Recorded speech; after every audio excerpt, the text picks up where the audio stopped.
There's a bigger dream waiting for you, just waiting for you to step into it. Everything you try to do is already done. So when I figured that out, what I'm putting out is what's coming back. Let me get real clear about what it is I'm putting out. Real clear.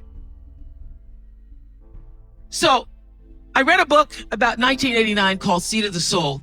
And in that book, Gary Zukav talked about the laws of karma, of the laws of cause and effect, the third law of motion.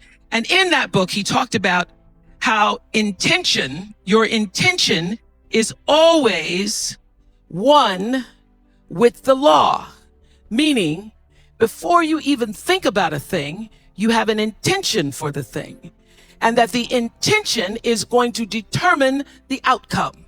That's why the same people can go to the same church service and somebody walk down the aisle just to be seen to put some money in the church, and somebody else who just goes and just has a little bit to offer. The intention with which you give, the intention with which you serve determines the outcome. So when I figured that out, I went, whoa, I changed everything I did on my show. I called in the producers and I said, from this day forward, I will no longer be speaking to the KKK. I will no longer be speaking to people who are fighting each other in a way that it is damaging to the character of myself and other people who watch. From this day forward, I am only going to do intentional television. So it is my intention to fulfill the dream of the Creator. It is my intention to live to the highest calling and be pressed to the mark of the highest calling that I have come to do. And when you can ask the Creator, ask that which made you you, what is your dream for me? I guarantee you, instead of you trying to define the dream, what is your dream for me?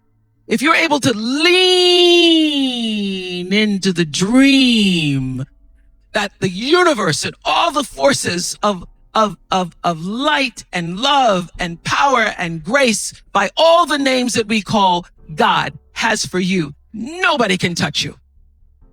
Every single day, I would have a pre-show meeting and have the producers come in and state to me, what is your intention? How do we want to use whoever is on this show, whatever is happening on this show, to serve the audience in a way that fulfills the mission of uplifting, enlightening, encouraging, as well as entertaining? And if it doesn't do that, then I can't do it. There's a bigger dream waiting for you, just waiting for you to step into it. To step into it. Your life is big. Your life is huge. And we spend so much time wanting to be in somebody else's life. And you don't get honored. You don't get revered. You don't get celebrating wanting what somebody else has, because that which created you, divine intelligence that dreamed you from before your ancestors ever knew they would become your ancestors, that which dreamed the seed of you, wants you to know how special, how wondrous, how mysterious, how complex, how glorious, how phenomenal you are. And you get no credit messing in somebody else's territory, or trying to have power over something you have no control. Another one of my favorite teachings is The Wizard of Oz. When the Wicked Witch of the West says, go away from here because you don't have any power here, you have no power in any territory other than your own. Oh, but you are the master of that. You get to be the master of your own fate.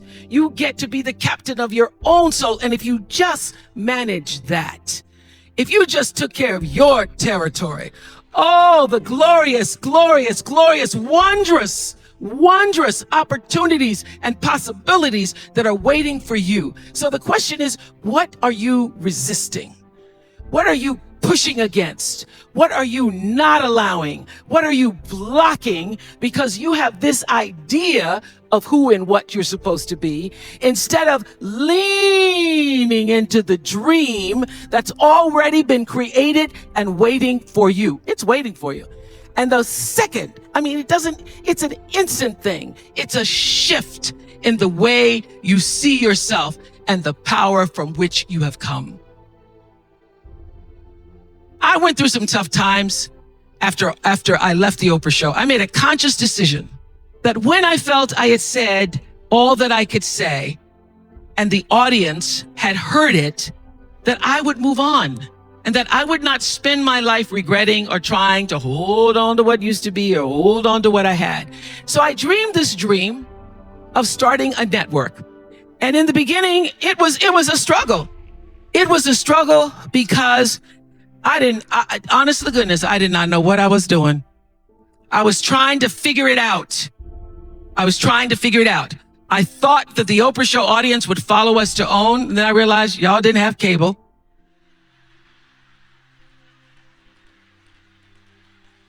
And if you had cable, you did not have the OWN package. So it took me a minute. And unlike most people who you get to have your mistakes in private, some don't go right in your life, you get to sulk about it in private. If I make a mistake, it's on the CNN crawl or the CNN news. So when I was in the climb and there were so many wonderful owners, I see Churl Action Jackson here. There were so many wonderful owners, people who said, oh, we're going to stand with you. We're going to stand by you. Thank you, Roland Martin. There were so many people who said, listen, we believe that this can happen. So I dreamed the dream along with Tyler Perry, who was my friend, who came to me and said, Tyler said, I'm going to help you out because Tyler can go home and write a script and direct it, produce it, and shoot it, and do it for less money than anybody in Hollywood. So we started with the foundation of have and have nots.